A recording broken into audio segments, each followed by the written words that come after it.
Anda sa kalit dihay pusog nga limo. Ug usa ka anghel sa Ginoo nag-unsa kay kansalanan.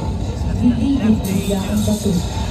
Sama sa ilad ang iyang panakway o puti kaayoy ang distri. Nangurog ang mga gwardiya tungod sa nilabihang kahadlok ug mahimong daw mga katao.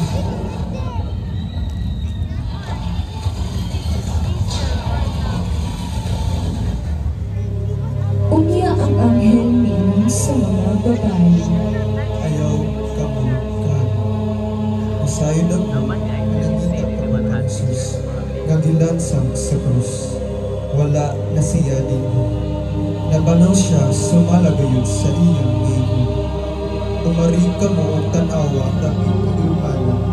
Ugunya at tuwadayan ng sutihi ang iyang mga hinunan na nabanaw siya. O karon, nauna siya kanina nagkos sa kanila. Ang himalang inin siya dito. Hinundungin ang akong ego kanina.